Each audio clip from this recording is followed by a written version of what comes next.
ஹalleluya good morning. எழுந்துட்டீங்களா? தூக்கத்துல இருந்து எழுந்துட்டீங்களா? ஞாயிற்றுக்கிழமை முடிந்து விட்டதுனால இனி நமக்கு எந்த வேலையும் இல்ல, உத்தியோகத்தை தவிர என்று திங்கக்கிழமை ஆனதும் உத்தியோகங்களுக்கும் வேலைகளுக்கும் ஓடிக்கொண்டிருக்கிறீங்களா? ஆண்டவரின் சமூகத்தில் செபித்துவிட்டு தொடங்குகிறீங்களா உங்களுடைய நாளை? ஞாயிற்றுக்கிழமை பக்தி இல்லைங்க, ஒவ்வொரு நாளும் பின்பற்றுவதே கிறிஸ்தவ பக்தி. சரி, வாங்க சிறிய ஜெபம் செய்வோம். பரிசுத்தரே, எமக்கு நன்றி ஆண்டவரே.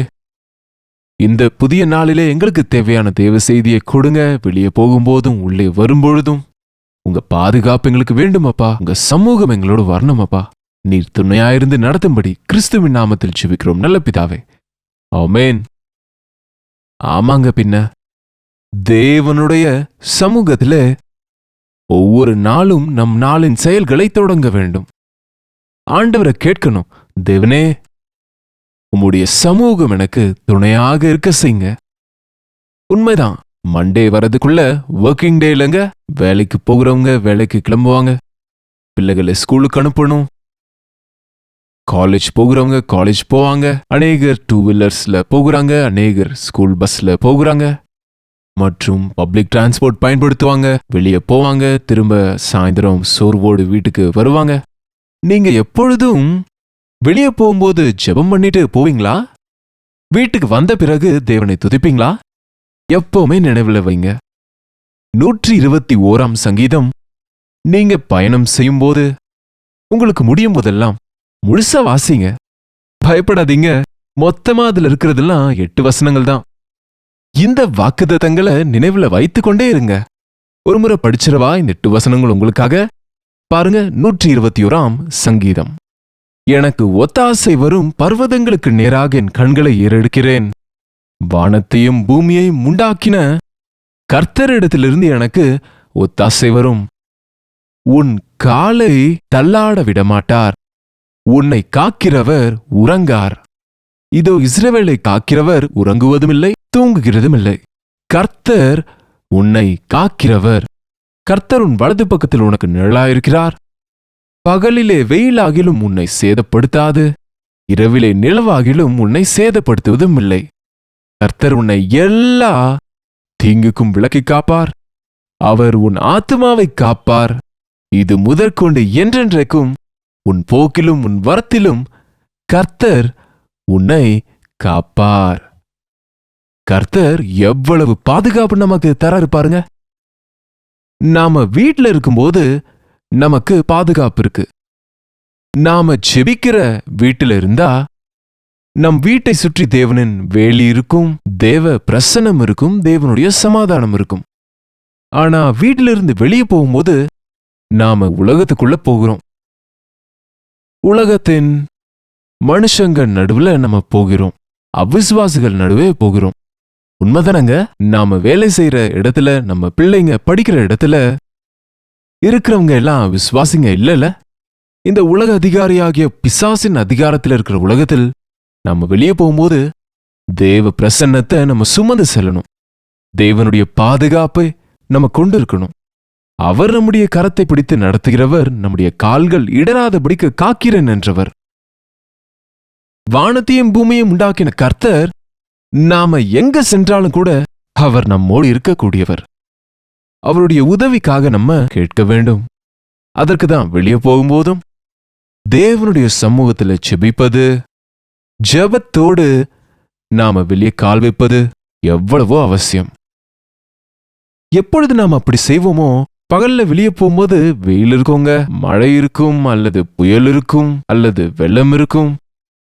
எங்க பார்த்தாலும் இப்ப ஆபத்துகள் விபத்துகள் நடந்து கொண்டு இருக்கு. ஆகவே பகலில் வெயிலாகிலும் இரவிலே நிலவாகிலும், வெளியே பனியாகிலும், அல்லது இருளினாலே பயமாவது, அல்லது டிராபிக் ஜாமால ஆகிற இடையூறுகள் உங்களுக்கு உங்க கூடயே இருக்கிற ஆண்டவர் உங்களுக்கு தீங்கு நடக்காம காப்பாரு. உன்னுடைய போக்கிலும் வரத்திலும் காப்பாற்றுகிறவர் நானே. எவ்வளவு பெரிய தேவன் நமக்கு இருக்கிறாருங்க. நம்மோடு நடக்கிறவர், நம்மோடு இருக்கிறவர், நம் மீது தம்முடைய கண் பார்வையை வைத்திருக்கிறவர். இவ்வளவு பெரிய ஆண்டவரை நம்ம அசட்டை செய்தா, நம்ம அவரை நோக்கி பார்க்காவிட்டால், நாம அவருடைய உதவியை கேட்காவிட்டால் நஷ்டம் போவது நாம தானே. ஆண்டவர் சமூகம் என்னோடு இருக்கிறதா என்கிற கேள்வி ரொம்ப முக்கியமானதுங்க. உம்முடைய சமூகம் என்னோடு வராவிட்டால் என்னை கொண்டு போக வேண்டாம். அநேக முறை நான் இப்படியாகத்தான் ஜெபிப்பேன். மீட்டிங்ஸ் போக வேண்டியிருக்கும் போது, வெளியே போக வேண்டியிருக்கும் போது, அது தேவனுடைய வேலையோ சொந்த வேலையோ வீட்டின் வேலையோ எதுவானாலும் தேவனுடைய துணை நமக்கு வேண்டும். தேவனுடைய துணை நமக்கு வேண்டும். அது ட்ரெயின் ஆனாலும் விமானமானாலும், அது பஸ் ஆனாலும் மெட்ரோ ஆனாலும், அது பைக் ஆனாலும் கார் ஆனாலும் இன்னொன்றா இருந்தாலும். நடந்து போய் கூட ஆக்சிடென்ட்ல மரித்தவங்க இருக்கிறாங்க. பைக் பாதுகாப்பா இல்லைன்னு நடந்து போனா நடந்து போகிறவங்கள பைக்காரனோ லாரிக்காரங்களோ இடித்து விட்டு அவங்க மறிக்கிற விஷயம் எவ்வளவு கேள்விப்படுகிறோம். இன்றைக்கு எங்க பார்த்தாலும் ஆக்சிடென்ட்ஸுங்க.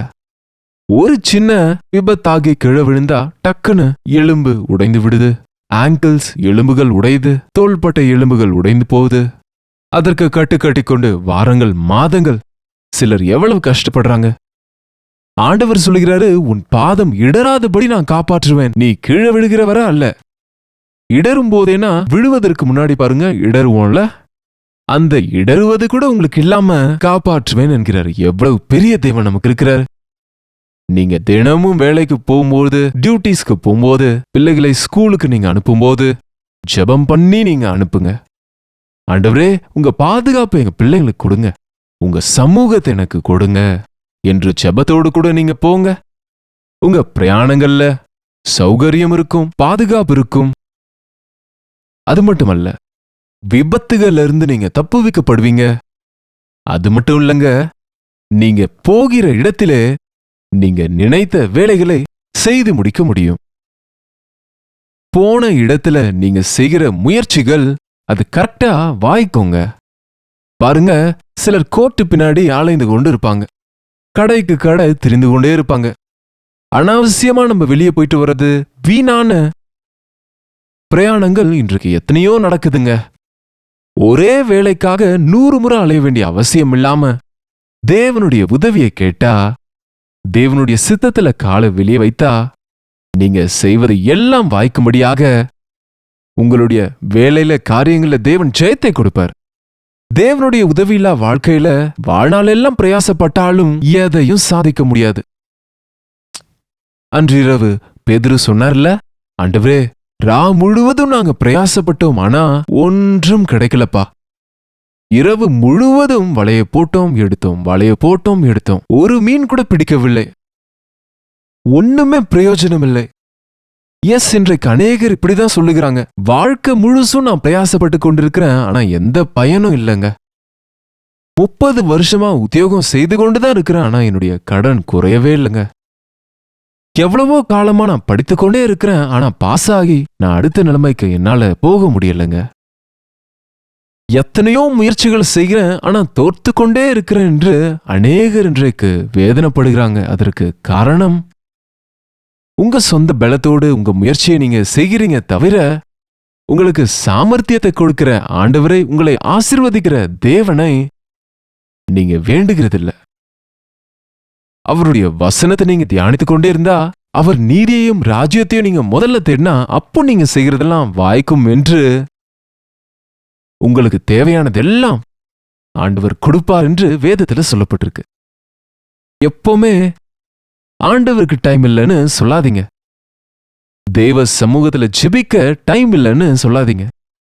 தேவனுடைய சித்தத்தை அறியாம, தேவனை கேட்காமல் சொந்த முடிவுகளை செய்ய முயற்சிக்காதீங்க. தேவனுடைய சமூகத்துல வைத்து ஜெபிக்காம நீங்க செய்கிற ஒவ்வொரு முயற்சியும் தோற்று போகலாம். ஆனா நீங்க தேவனுடைய சமூகத்துல விண்ணப்பித்து செய்யும்போது நீங்க செய்வதெல்லாம் விருத்தி ஆகுங்க. ஒரு முறை யோசித்து பாருங்க, பக்தியுள்ளவங்க என்று சொல்லிக் கொள்கிற நம்ம வாழ்க்கையில கூட காரியம் வாய்க்குதா, வாய்க்காம இருக்கா? கொஞ்சம் அதுவும் கொஞ்சம் இதுவும் இருக்குன்னு சொல்றாங்க சிலர். அவன் செய்வது எல்லாமே வாய்க்கும் என்று வசனம் சொல்லுகிறது. ஆமாங்க, ஆண்டவர் அவர் சித்தத்துல செய்கிற எல்லாமே ஆசீர்வதிக்கப்படும். ஒவ்வொரு அடியும் நாம தேவனுடைய சித்தத்துல வைக்கும்போது நம் அடிகள் இடராது, நம்ம பிரயாசம் வீணாகாது, சேர வேண்டிய இடத்தை சேருவோம். ஒரு 12 நாட்கள், மேக்சிமம் 40 நாட்கள் போய் சென்றடைய வேண்டிய கானான் தேசத்துக்கு இஸ்ரவேலர்கள் 40 வருஷம் போனாங்க. எதற்கு? தேவ வார்த்தையை கேட்காததுனால, தேவனுக்கு கீழ்ப்படியாததுனால, தேவன் காண்பித்த வழியில நடக்காம முறுமுறுத்ததற்கு, கலகம் செய்ததற்கு. தேவர் வாண்டரிங். என்னங்க, அங்கும் இங்கும் இங்கும் அங்கும் திரிந்து கொண்டு கடைசியில 40 வருட பிரயாணத்துல அநேகர் இல்லாமலே போயிட்டாங்க. நம்ம வாழ்க்கையில ஒரு நாள்ல செய்ய வேண்டியதை 40 நாள் செய்வது, 40 வருஷமானாலும் சாதிக்க முடியாம இருப்பது எவ்வளவு வேதனையான விஷயங்க. தேவன் காட்டுகிற வழியில நடந்தா, தேவனுடைய சித்தத்துல நம்ம முயற்சிகளை செய்தால், தேவனுடைய துணையோடு நம்ம வெளியே சென்று உள்ள வந்தால் நாம் ஆசீர்வதிக்கப்படுவோம். இதுவரைக்கும் நீங்க உபாகமத்தின் புஸ்தகம் 28ஆம் அதிகாரம் வாசிச்சீங்களோ இல்லையோ, நமக்கு இது அனுதின தியானமா இருக்கிறதுனால அதிக நேரம் உங்களை பிடித்து வைக்காம, நீங்க டியூட்டிக்கு போறவங்க, வேலைக்கு போகிறவங்க இருக்கிறதுனால ஒரு வார்த்தையை மட்டும் ருசி காட்டுகிறேன். அதற்கு பிறகு நீங்க இதை படித்து தியானிப்பீங்கன்னு இந்த தேவனுடைய வார்த்தைகளை உங்களுக்கு கொடுக்கிறேன். உபாகமத்திலே 28ஆம் அதிகாரத்துல நீங்க பார்த்தா, என் கட்டளைகளின்படியெல்லாம் செய்தா நீ ஆசீர்வதிக்கப்படுவாய் என்று, எப்பொழுது ஆசீர்வதிக்கப்படுவாய் என்கிற விஷயங்கள் இங்க இருக்கு. 6ஆம் வசனம் மட்டும் பார்த்தா, நீ வருகையிலும் ஆசீர்வதிக்கப்பட்டிருப்பாய், நீ போகையிலும் ஆசீர்வதிக்கப்பட்டிருப்பாய். நீ வீட்டுக்குள்ள வந்த ஆசீர்வாதம், நீ வெளியே போன ஆசீர்வாதம். தேவன் உனக்கு துணையா இருந்தா நீ செய்கிற காரியங்கள் வெளியிலும் ஆசீர்வதிக்கப்பட்டிருப்பாய், பட்டணத்திலும் ஆசீர்வதிக்கப்பட்டிருப்பாய். உன் கர்ப்பத்தின் கனி, உன் நிலத்தின் கனி எல்லாமே ஆசீர்வதிக்கப்பட்டிருக்கும். தேவன் துணையா இருந்த ஆசீர்வாதம். தேவன் நமக்கு துணையா இல்லாத போது நஷ்டம். தேவன் உங்களோடு இல்லாத போது உங்க கூட இருக்கிறவன் யாருன்னு தெரியுமா? சாத்தானுங்க. அவன் சபிக்கப்பட்டவன்.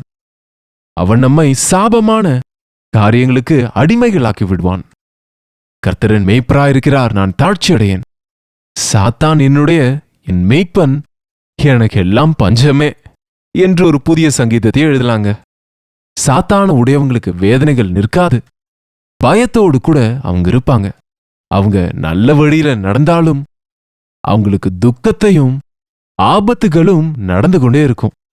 அவங்க வாழ்நாள் முழுவதும் அழுகையும் துக்கமும் அவங்களை பின்தொடரும். நீடித்த நாட்களாய் அவங்களை நித்திய நரகத்துக்கு அதை அனுப்பிவிடுங்க. யார் உங்களுடைய மேய்ப்பர்? ஏசாண்டவரா, பிசாசா? ஆண்டவர் உங்க மேய்ப்பராக வைங்க. அவர் உங்கள் மேய்ப்பர், உங்களுக்கு முன்பு நடக்கிறாரு. நீங்க அவரை பின்பற்றினால் இலக்கை நம்ம அடைஞ்சிடலாம். ஏசாண்டவர் எப்படிப்பட்ட மேய்ப்பர் தெரியுமா? மாடுகளின் மேய்ப்பன் அல்ல, ஆடுகளின் மேய்ப்பன். மாடுகளின் மேய்ப்பர் முன்னாடி நடக்க மாட்டாங்க. முன்னாடி நடந்தா அது பின்னாடி பின்பற்றாது. அவைகளை பின்னாக நடந்து அடித்துக்கொண்டே அவைகளை நடத்துவாங்க. ஆனா ஆடுகள் மேய்ப்பரை பின்பற்றும். நம்முடைய ஆண்டவர் முன்பு நடக்கிறாரு, நாம் அவரை பின்பற்றினால் இலக்கை அடைஞ்சிடலாம். ஆண்டவரை நம்முடைய மேய்ப்பராக செய்வோம். ஆண்டவரிடத்துல கேட்டுக்கொள்வோம், எனக்கு துணையாக வாங்க ஆண்டவரே, என்னோடு இருங்க ஆண்டவரே, உங்க சமூகத்தோடு நடத்துங்கன்னு மரணம் வரைக்கும் அவருடைய சாட்சிகளாக வாழுவோம். செபிப்போமா? பரிசுத்தரே, அன்புள்ள தகப்பனே, விபத்துகள் நிறைந்த இந்த உலகத்திலே, பிரச்சனைகளின் வளையங்களிலே, சிக்கலிலே, வியாதியிலே, துன்பங்களோடு வெளியே போகும்போது எந்தவித பாதுகாப்பும் இல்லாத சூழ்நிலையில இருக்கையிலே, எங்கள் வீட்டை சுற்றி முடிய வேலி இருக்க வேண்டும் என்று விரும்புகிற நாங்கள் வெளியே போகும்போதும் வரும்போதும் ஆசீர்வாதமா இருக்க வேண்டும் என்று செபிக்க, போக்கிலும் வரத்திலும் காக்கிற ஆண்டவர் எங்களுக்கு துணையா இருக்கிறார் என்ற தைரியத்தோடு உம்முடைய கரத்தை பிடித்துக் கொண்டு நடக்க எங்களுக்கு உதவி செய்யுங்க. எல்லா தீங்கிற்கும், ஆக்சிடென்ட்டுக்கும், விபத்துக்கும், எல்லா சிக்கலுக்கும், பிரச்சனைக்கும் எங்களை தப்புவிக்கக்கூடிய ஆண்டவராகிய இயேசு கிறிஸ்துவின் மேல நாங்க விசுவாசம் வைக்க, ஜபத்தோடு கூட எங்களுடைய வாழ்க்கையை ஒவ்வொரு நிமிஷமும் அப்பா நடத்துவதற்கு, வீட்டிலும் வெளியேயும், ஆலயத்தில் இருந்தாலும், தெய்வ பிள்ளைகளோடு இருந்தாலும், அவிசுவாசிகளோடு இருந்தாலும், என் ஆண்டவர் எனக்குள் இருக்கிறார், என்னோடு இருக்கிறார் என்ற தைரியத்தோடு உம்முடைய சாட்சிகளாய் வாழ எங்கள் ஒவ்வொருவருக்கும் உதவி செய்யும்படிக்கு கிறிஸ்துவின் நாமத்தில் ஜெபிக்கிறோம் பிதாவே, ஆமென். நம்முடைய பிதாவாகிய தேவனுடைய அன்பும் குமாரனாகிய இயேசு கிறிஸ்துவின் கிருபையும் பரிசுத்த ஆவியானவருடைய அந்யோன்யமும் ஐக்கியமும் கூடி வந்திருக்கிற நம் அனைவருக்கும் இப்பொழுதும் சதா காலமும் துணையாயிருப்பதாக. ஆமென். தேவனுக்கு ஸ்தோத்திரம். உங்களுடைய ஜெப விண்ணப்பங்களை பாரங்களை நீங்க எங்களுக்கு 8939801234 என்னும் கீழ்காணும் நம்பருக்கு ஒரு டெக்ஸ்ட் அல்லது வாய்ஸ் மெசேஜ் மூலம் வாட்ஸ்அப் பண்ணுங்க. உங்களுக்காக நாங்க ஜெபிக்கிறோம். நீங்களும் தொடர்ந்து ஜெபிங்க. கர்த்தருக்கு சித்தமானால் நாளைக்கு இதே அனுதின தியான நிகழ்ச்சியில் கர்த்தருடைய வார்த்தையோடு உங்களை சந்திக்கிறேன். அதுவரை கர்த்தருடைய கிருபை உங்களுக்கு துணையா இருப்பதாக. ஹalleluya. மும்பை மற்றும் மும்பை சுற்றி இருக்கிறவர்களுக்கு ஒரு நற்செய்தி. கர்த்தருக்கு சித்தமானால் வருகிற செப்டம்பர் 24ஆம் தேதி மும்பையில் ஒன் டே கெட் டுகெதரை ஏற்பாடு செய்கிறோம். இது ஒரே செஷனாக நடக்கும். மாலை 5 மணி முதல் 10 மணி வரை நடக்கவிருக்கும் இந்த விசேஷமான கூட்டத்துக்கு உங்களை முகமுகமாய் பார்க்க வேண்டும் என்று, உங்களுக்காக தனிப்பட்ட விதத்தில் ஜெபிக்க வேண்டும் என்று தேவனுடைய செய்தியோடு உங்களிடத்துக்கு வருகிறோம். உங்கள் ஒவ்வொருவரையும் வந்து கலந்து கொள்ளும்படி வரவேற்கிறோம். இந்த விசேஷமான கூட்டத்தில் தேவன் தம்முடைய அற்புதமான காரியங்களை செய்ய போகிறார், ஆச்சரியமான காரியங்களை செய்ய போகிறார் என்ற விசுவாசத்தோடு நம்முடைய ஒவ்வொரு கட்டுகளும் உடைக்கப்படும். நம் வாழ்க்கையில வேண்டிய விடுதலையை, வெற்றியை பரிசுத்த ஆவியானவர் தருவார் என்று விசுவாசத்தோடு உங்களிடத்துக்கு வருகிறோம். இந்த விசேஷமான மீட்டிங்காக நாங்க சென்னையிலிருந்து மும்பை புறப்பட்டு வருகிறோம். மும்பைல நீங்க எந்த பகுதியில் இருந்தாலும் இந்த விசேஷமான கூடுகையில வந்து கலந்து கொள்ளுங்க. தேவனுடைய ஆசீர்வாதங்களை பெற்றுக்கொள்ளுங்க. முகவரியை கவனிங்க. Morning star school near Sion railway station, Dharavi, Mumbai. உங்களுடைய பாரங்களுக்காக நேரடியாக வந்து உங்களுக்காக நாங்கள் ஜெபிக்க வேண்டும் என்று விரும்புகிறோம். தேவன் அந்த நாளிலே ஒரு பெரிய அற்புதத்தை, ஆச்சரியத்தை உங்களுடைய வாழ்க்கையிலே செய்வார் என்று விசுவாசத்தோடு ஒரு எதிர்பார்ப்போடு நீங்க வாங்க. தேவ ஆவியானவருடைய வல்லமையான காரியங்களை அன்றைக்கு நம்ம பார்க்க போகிறோம். இன்னொரு முறை ஞாபகப்படுத்துகிறேன். செப்டம்பர் 24ஆம் தேதி மாலை 5 மணி முதல் 10 மணி வரை நடக்கிற இந்த விசேஷமான கூட்டத்துக்கு உங்க நண்பர்களையும் உறவினர்களையும் கொண்டு வாங்க. கலந்து கொண்டு தேவனுடைய ஆசீர்வாதங்களை பெற்றுக்கொள்ளுங்க.